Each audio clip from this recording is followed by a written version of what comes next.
Let's talk about Respite. Hey, my name is Katie Hamilton, and I am the Client Success Director at ConversionFormula. And today, I really wanted to talk about Respite. If you don't know me, then you might not know that I have a lot of history in the residential assisted living world. Operations, marketing, team management, all that fun stuff. I have lived through it. And so I am so excited to be here today and share my experiences with Respite and why I think it could be a good fit for you, and also a couple of things that we should really be mindful when we are approaching Respite. So first, what is Respite? Respite is when someone is admitted to your community, but for a short stay. So typically each state will have a limit for how long someone could stay for Respite. And so it's really important that you go into your rules and regs and see where that information can be found. And they will also tell you all the other fun stuff in preparation. So when the resident packs, they're packing like it's for a hotel stay. And for you, you are providing everything like it is a hotel stay. So beds, linen, towels, everything in the bathroom is provided by the community. Typically, people do charge a higher daily rate because of that in comparison to what their residents' daily rate is. And so those are definitely things to be considering.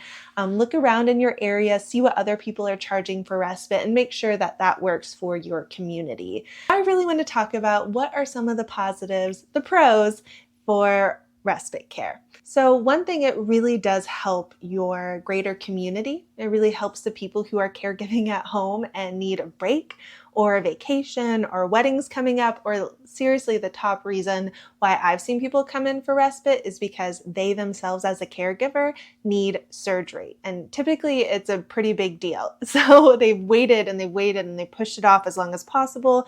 And now they really need care, and they also need to care for their loved one, and then they will also need care themselves for whatever reason at the hospital, time to rest before they can come get their loved one. And it's also super helpful for the residents themselves. Oftentimes the residents are super nervous about this transition. It is a big change and it's so permanent. It feels so big.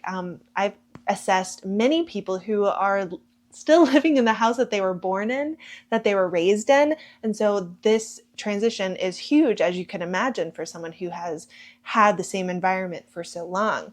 So respite care is a really, really great option for them. I've had a lot of people come and stay for respite and not really be sure about this experience, not really be sure about what it would look like, what it would feel like for them. And they don't want to leave. They do not want to leave after their respite stay is over. Oftentimes we'll see a respite person just put a deposit for that suite that they're currently in. So they finish their respite stay and then they stay over as a permanent resident. That happens so much and is such a benefit to your community, especially in the opening stages. We have offered respite when we first opened our community, and it was really beneficial. It's harder to do when you get to the stage of waiting list and kind of coming back to a waiting list. It's harder to offer those respite stays. And so especially when you're opening, it is just so wonderful that you can do that for not only for your community and for your income purposes, but also for the greater community around you, for sure. So some things that you definitely need to be mindful of when you're approaching respite, you really need to be thinking about your staff. Your staff knows how they're caring for people. Your staff is already currently caring for people.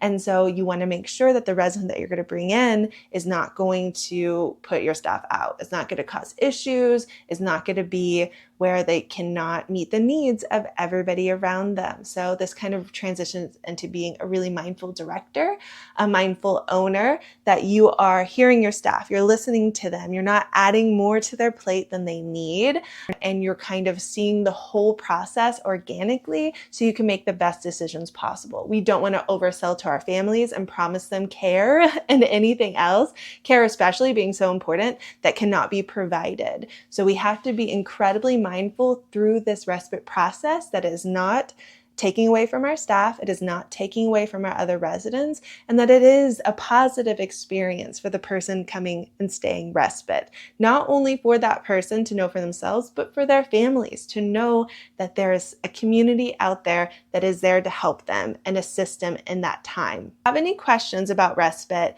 any questions about how to introduce it into your community, please drop that into the comments down below.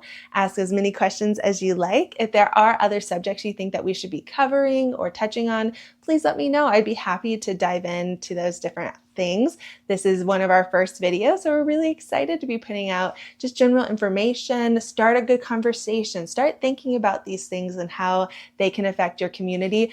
And always, always, always go back to your own rules and regs. Your state is going to be very specific about how you do things, almost anything. So I know in Texas where I am, very specific about what kind of things are provided in respite. So they'll tell you how many lamps, towels. I mean, it is very specific. So please, as you're hearing information, just anywhere in general, always go back to your regulations of your state, your own policies and procedures in your community, and make sure that it works within that realm, and then ask questions accordingly for sure.